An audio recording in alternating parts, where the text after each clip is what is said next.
जय हिंद मेरे प्यारे साथियों, स्वागत करता हूं मैं आपका आज के इस नए वीडियो में, जिसमें हम लोग पढ़ने वाले हैं टाइप्स ऑफ रेस्पिरेशन के बारे में। तो आइए देखते हैं types of respiration.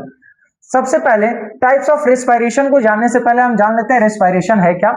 So respiration is the process by which, respiration एक ऐसा प्रोसेस होता है जिसके अंतर्गत cells break down the food, यानी फूड को सेल्स क्या करती हैं, ब्रेक डाउन करती हैं, ठीक है, like glucose to release energy. क्या रिलीज करने के लिए? एनर्जी रिलीज करने के लिए। It occur in all living organism, यह सभी लिविंग ऑर्गेनिज्म में अकर होता है। तो है क्या?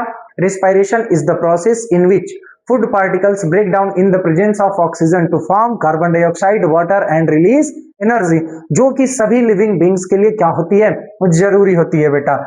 There are two main types of respiration, respiration के दो मेन टाइप्स होते हैं, है ना। रेस्पिरेशन के दो मेन टाइप्स होते हैं। पहला है एरोबिक रेस्पिरेशन, है ना, पहला है एरोबिक रेस्पिरेशन और दूसरा है एनएरोबिक रेस्पिरेशन। पहला है एरोबिक रेस्पिरेशन, दूसरा है एनएरोबिक रेस्पिरेशन। एरोबिक रेस्पिरेशन में क्या होता है, ध्यान से समझेंगे। सबसे पहले एरोबिक रेस्पिरेशन को कवर करेंगे। Occurs in the presence of oxygen, aerobic respiration oxygen के प्रेजेंस में अकर होता है। कंप्लीट ब्रेकडाउन ऑफ ग्लूकोज, यानी जो ग्लूकोज है, जो फूड है, उसका कंप्लीट ब्रेकडाउन होगा, है ना। क्या होगा? कंप्लीट ब्रेकडाउन होगा। तो सबसे पहला पॉइंट कि occurs in the presence of oxygen, जो एरोबिक रेस्पिरेशन है वो किसके प्रेजेंस में होता है, ठीक है, ऑक्सीजन के प्रेजेंस में, और इसमें कंप्लीट ब्रेकडाउन ऑफ ग्लूकोज होता है। तो मेरे भाई जब फूड पूरी तरीके से टूटेगा ना, तो एनर्जी भी भर भर के देगा, है ना। और जब फूड पूरी तरीके से नहीं टूटता है तो एनर्जी भी भर के नहीं मिलती है। तो तीसरा पॉइंट है produce a large amount of energy, यानी फूड कंप्लीटली ब्रेक डाउन होगा तो पूरी तरीके से एनर्जी प्रोवाइड करेगा।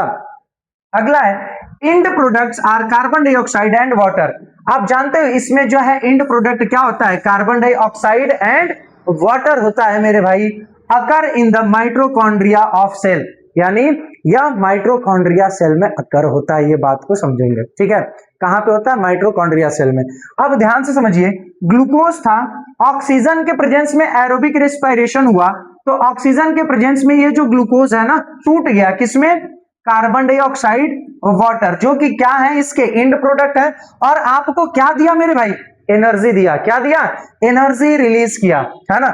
Example respiration in human, animal and most plant, बहुत सारे, है ना, प्लांट्स में, है ना, और ह्यूमन में, एनिमल में ये इस प्रकार का रेस्पिरेशन देखने को मिलता है, यानी कौन सा?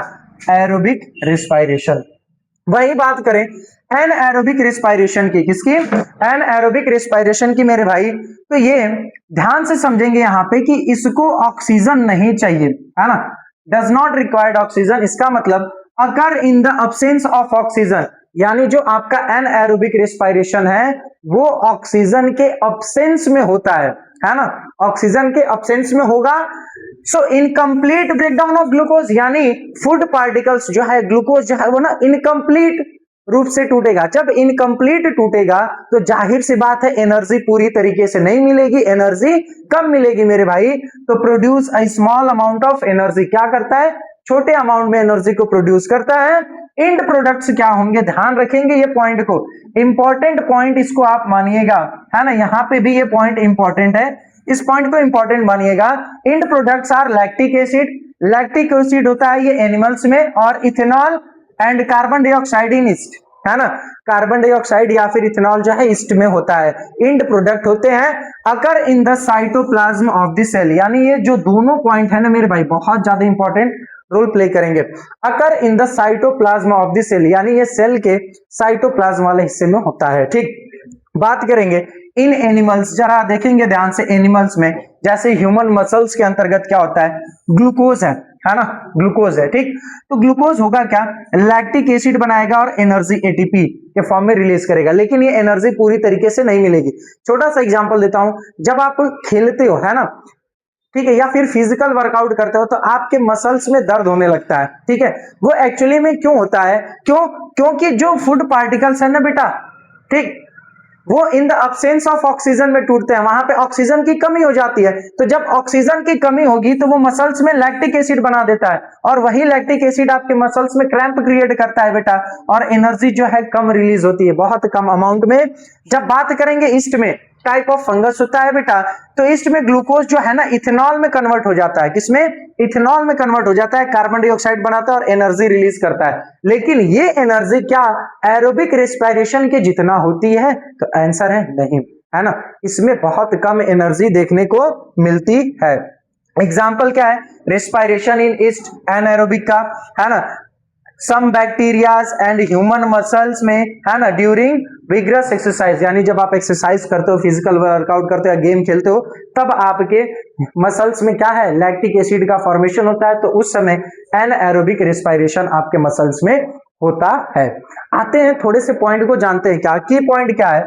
मोर energy released in the anaerobic more energy released in the aerobic respiration about 36 to 38 ATP। मेरे भाई एरोबिक रेस्पिरेशन में ना 36 से 38 ATP के थ्रू एनर्जी रिलीज होती है, यानी एनर्जी बहुत ज्यादा रिलीज होती है। ठीक है, इसमें एरोबिक रेस्पिरेशन में it is more efficient as the glucose is completely broken down. यानी ऐसा क्यों होता है? क्योंकि जो फूड पार्टिकल्स जो ग्लूकोज है ना वो पूरी तरीके से क्या हो जाता है? टूट जाता है। वहीं बात करें less energy is released in anaerobic. Anaerobic में मेरे भाई लेस एनर्जी रिलीज होती है, लगभग कितना? 2 ATP, यानी 2 एनर्जी करेंसी के रूप में। इट इज लेस एफिशिएंट, या बहुत कम एफिशिएंट होता है as the glucose is not completely broke down. क्यों? क्योंकि ग्लूकोज पूरी तरीके से इसमें नहीं टूटता है। तो मेरे भाई ये पूरा का पूरा था एरोबिक और एनाएरोबिक रेस्पिरेशन के बारे में, जो कि आपके एग्जाम के पॉइंट ऑफ व्यू से बहुत ज्यादा अच्छा है। ठीक है, तो इसको कवर कर लेंगे, तो इससे रिलेटेड जो कंसेप्ट है या फिर क्वेश्चंस है ना, आपको और आसानी से आ जाएंगे। तो अब हम मिलेंगे नेक्स्ट वीडियो में, है ना, आगे की कुछ चीजों के बारे में जानेंगे। ठीक है, रेस्पिरेशन इन एनिमल पढ़ेंगे, ठीक, फिर उसके बाद रेस्पिरेशन इन प्लांट पढ़ेंगे, ठीक, रेस्पिरेशन इन अमीबा पढ़ लेंगे। तो एक एक वीडियो में हम पढ़ते चलेंगे। तब तक के लिए बहुत बहुत धन्यवाद आप सभी का।